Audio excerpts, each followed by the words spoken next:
na década de 60, abriu milhares de leitos psiquiátricos, né, em hospitais que eram até questionáveis, né, porque quando o mundo inteiro fechava leitos asilares, não leitos psiquiátricos, o Brasil abriu vários.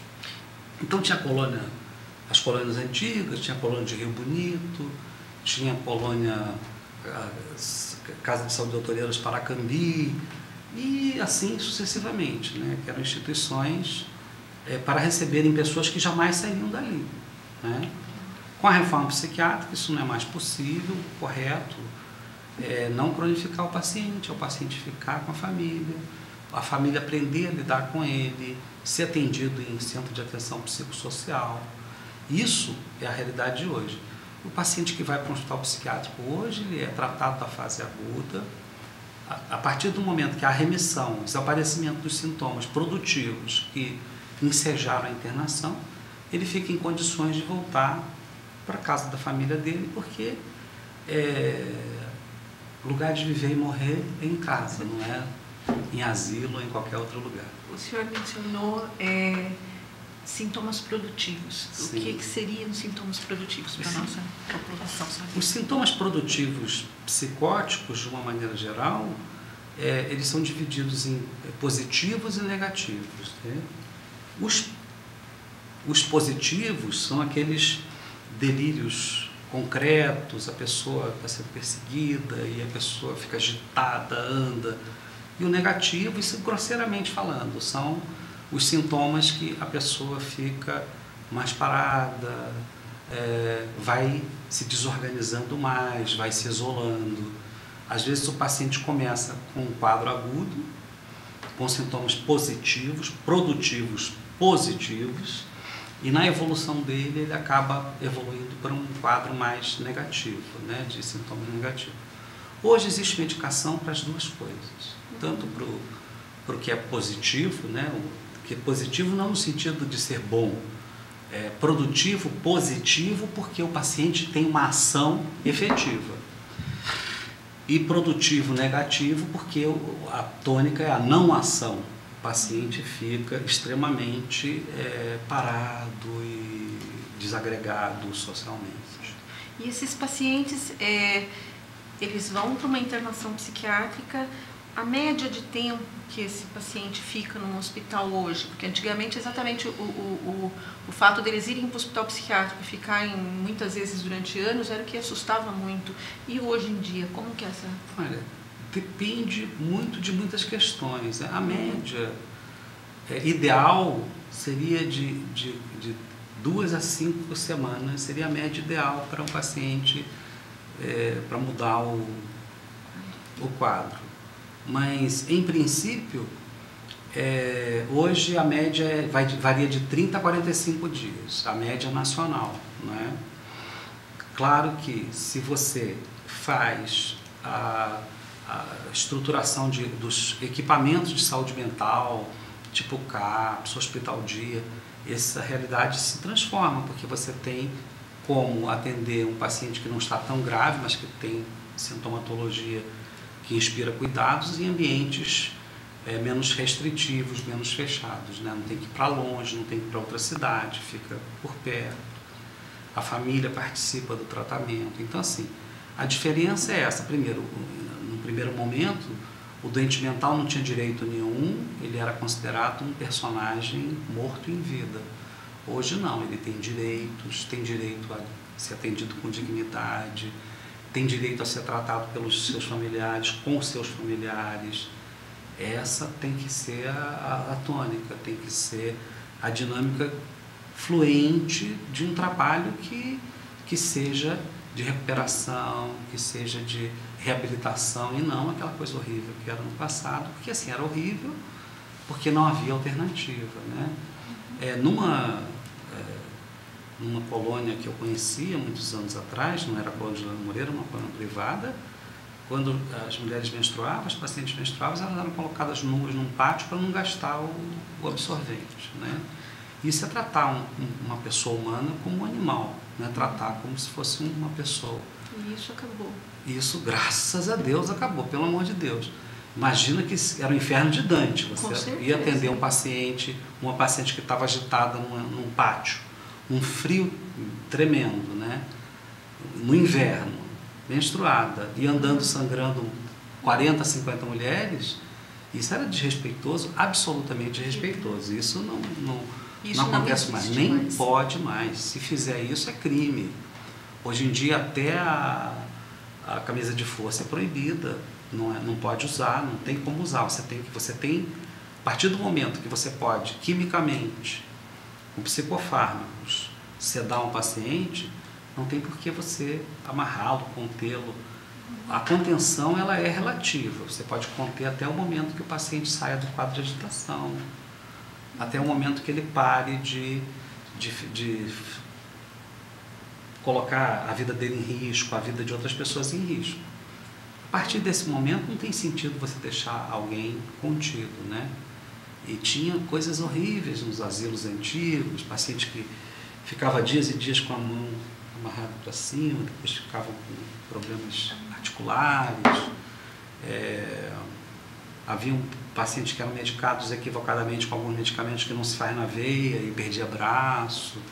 Era um horror, né? Existe até um livro, que foi lançado há pouco tempo, que fala sobre o genocídio que foi feito contra doentes mentais, contra os tísicos, o pessoal que tinha tuberculose, e os rancenianos, né? Que era uma maneira muito pouco generosa e muito pouco digna e decente de tratar pessoas, né? Eles faziam de uma maneira muito cruenta, muito cruel, né?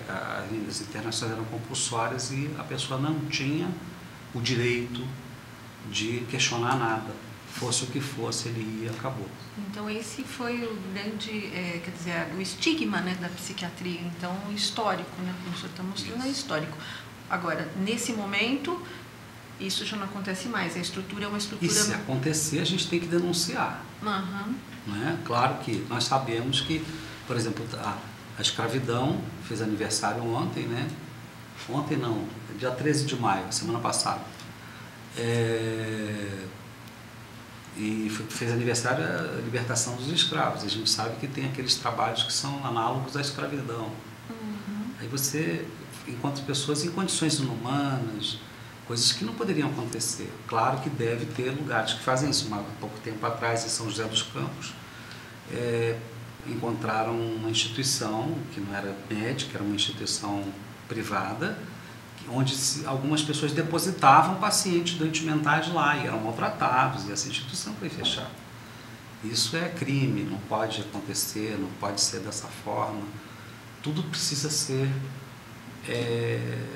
fiscalizado, supervisionado, não pode ser de qualquer forma, porque a gente está lidando com a vida humana, e a vida humana é o maior bem que existe. O ser humano tem o direito de ser tratado com dignidade, com respeito, né? Com solidariedade, com generosidade. Eu acho que é o mundo que a gente quer para os nossos filhos e netos. Não dá para a gente permitir, nos dias de hoje, que uma pessoa seja torturada porque está doente. Isso não existe, né? Não pode. E, continuando por essas questões polêmicas, fala um pouquinho para a gente da sua experiência como psiquiatra forense, dos hospitais, dos manicômios judiciais. Eu acho que todo mundo tem muita curiosidade em saber. Olha, eu trabalhei muitos anos, né? Fui até diretor do Núcleo de Perícia Criminológica do Hospital de Custódia de Taubaté, e comecei a fazer por idealismo, fazia parte de um grupo de psiquiatras que participavam da reforma psiquiátrica e que achavam que, mesmo dentro das instituições ditas prisionais, deveria haver algum tipo de humanização, a gente deveria ter uma dinâmica diferente. O problema é que a relação que a justiça tem com a psiquiatria, com a medicina legal de uma maneira geral, não é uma relação fluente. Existe muita obstrução, muitas incompreensões, né? Deveria haver debates, fóruns públicos, deveria haver, para que houvesse assim, um contato maior do Ministério Público, dos magistrados, dos psiquiatras para que houvesse uma fluência maior, né? O psiquiatra fala uma coisa que, por exemplo, vou dar um exemplo, né? O paciente tem um prognóstico reservado. Uma vez um juiz brincando comigo, um amigo meu, disse assim: doutor, uma garrafa de vinho reservada é de boa qualidade.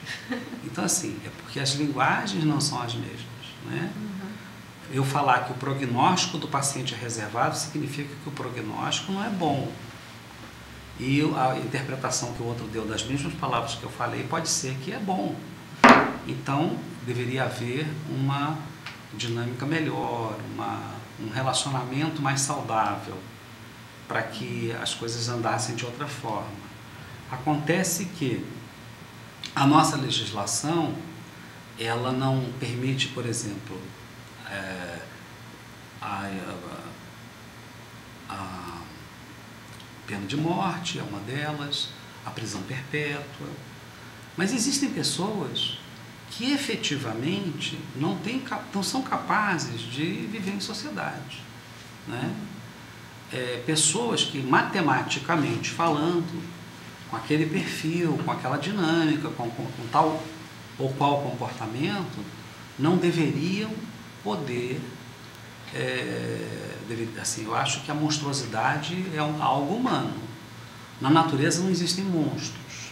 A viúva negra mata sem querer o macho, depois que ela matou, ela come ele, porque na natureza até as placentas, né, de vaca, de cabra, que são ruminantes que comem capim, eles acabam comendo a própria placenta, porque a natureza não gasta nada. Nós é que não comemos. Ninguém vai pegar uma placenta humana, colocar um açuquinha e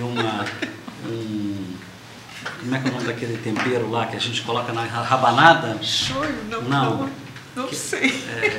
Bom, ninguém vai comer isso, né? Mas na natureza, a natureza é econômica, né? Então, o que acontece? Existem monstros que são humanos. E monstros humanos devem ser tratados com humanidade.